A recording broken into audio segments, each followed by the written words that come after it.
Hi, this is a special episode that I want to create because we have a lot going on right now. It's, first Tuesday in November and it is election day. And that means choice. Now, this is not about politics at all, but it's just so much has been going on around voting that voting is another way to say that we have to make a choice. And I'm not going to get into the politics of it, but let's talk about your business and how you look at the choice you have day in and day out. Now, I have been thinking about this for a couple of days now because of, I guess, all of the negative ads going on and all the things that are happening. And, I voted early because I wanted to make sure that I got it taken care of and had a few things going on today. So I have already exercised my right to vote.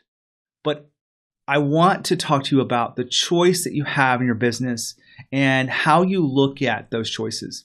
Now, I put a few notes here before, so I may look down a little bit, but you have to realize that you have a choice.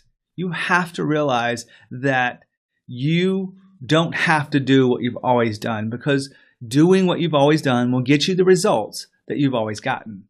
And you've probably heard something similar to that before, because a lot of people have said that. So I wouldn't know who to attribute it to. But the real thing here is what is new that is going to take us to that next level. If you're thinking about growing your business, if you're thinking about being a better leader, if you're thinking about being a better father, being a better husband, what are the choices in front of you? Because you always have a choice.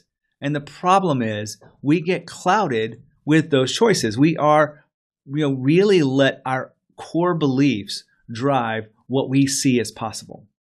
Now, those beliefs can be empowering or they can be limiting.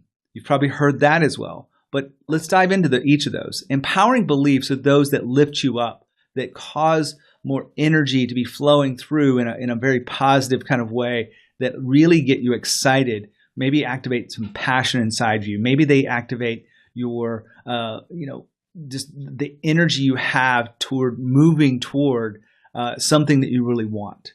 Or maybe it's moving away from pain that you have.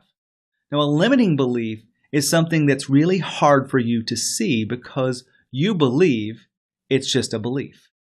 And I know that's kind of a little circle there, but a limiting belief is something that happens to hold you back and you don't even know it. A limiting belief is something that it takes usually an outsider, a coach, a friend, someone else that's not emotionally attached, not inside the journey that you're in right now, not inside the problem, not inside whatever choice you have in front of you. And they are able to see so much more with more clarity than you can because you have a limiting belief. Now, I share this with you because it's really hard for us to distinguish between our limiting beliefs and our empowering beliefs. We just look at the beliefs we have. We really think we're operating within our own values and our own identity. And that couldn't be further from the truth, because those limiting beliefs, I guess they are your identity. So I'll go back and really clear that, but they're not the identity that you need to move forward.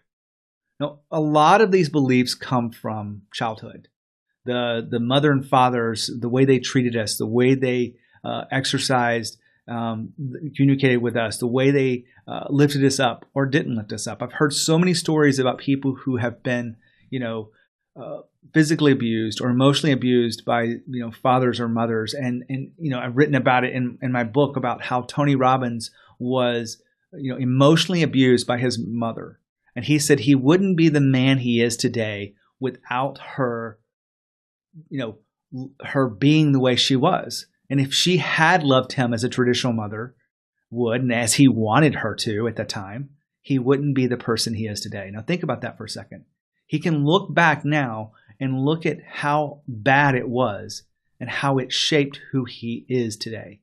And you may not like Tony Robbins. I totally get that. But the story reigns true.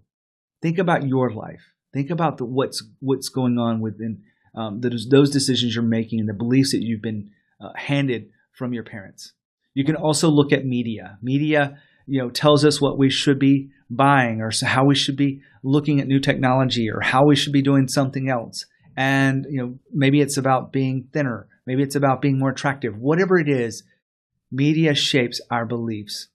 Another thing that shapes our beliefs is our circle of friends. The circle of friends, the people we hang out with. If you hang out with people who have a ton of limiting beliefs, you'll accept their beliefs as being grounded and just that's the way it is. But if you hang out with people that look at life differently, then you will begin to look at life differently. And that's the key.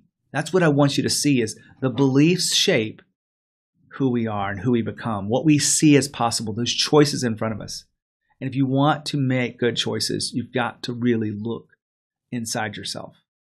Another thing that really shapes this is the experiences in our life shape our beliefs, the things that we've been through. I've been through some hard times. You've been through some hard times. I lost millions of dollars on a deal, and it shaped me. And in fact, I wouldn't go back and change that because it made me who I am today. I needed to go through that to get to where I am today. Now, what do you do with all this? The special episode around choices is I want you to be more clear and intentional about the choices you have and about really questioning the beliefs that make up your choices and make what you see as possible. So next time you sit down, you're facing a choice, I want you to, of course, write down the things that first come to mind. And then I want you to ask yourself some questions. I want you to ask, what's the opposite of what I've normally put down? What is scaring you? Really think about something, write down something that scares you inside that choice. And then also write down what would be the hardest choice to make. What would be the hardest choice to make? And if you started looking at all of your choices, say you had 5 choices in front of you, and you had a really hard one. You had one that was an opposite. You had one that was the way you always look at it. And you have a couple of others that come in just out of, challenge yourself to think differently. And you have 5 choices in front of you. And you're able to look at them and think about them, maybe for a day, maybe for 2 days. But really take some time to think about that choice because what happens next really matters. Making a choice is about knowing that you have choices. And then you decide. You can't have your mentor do it for you. You can't have your wife do it for you or your husband. You can't have your business partner. You guys can make choices together, but for the most part, you've got to make these choices yourself. Because when you make the choice, you're empowered to make that happen. Your commitment level is much higher than if someone handed you the choice. When you have no choice, you're not as engaged into it. You don't have ownership. And so this whole video is about realizing that you have choice and helping you find choices that you couldn't even discover without it. This is part of coaching. It's hard to do this on video. It's much easier to do this one-on-one because I can get to the heart of it. I can get to the core issue of choice. And then once you've made that choice, we get into what's called commitment. How bad do you want it? How important is this to you? Are you willing to engage everything? I always talk about, if you're in a fight, because I train Brazilian Jiu-Jitsu, you don't want to fight with one arm behind your back. You want to fight with everything you've got. You want to bring everything to the commitment that you make. So if you want to go deeper with this commitment, you can grab my book, The Trap of Success. Here in page 6, we go through breaking the reactive, which is just, I know a lot of people struggle with being too reactive in the world and not being proactive. And I go through some specific things that you can shift that will help you with your body, emotion, and language. I'm not going to go into them today, but I wanted to put this video to help you understand that you have choices. You're voting for that, right? And that you absolutely can make a commitment. And if you choose something new, if you choose something maybe the opposite of what you've ever chosen before, I know it's going to be hard. You know it's going to be hard.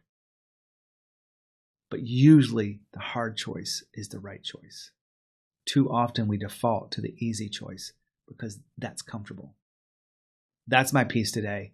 I want you to really think about this. If you have any questions or any comments or you want to share something with me, please do so. Reach out to me.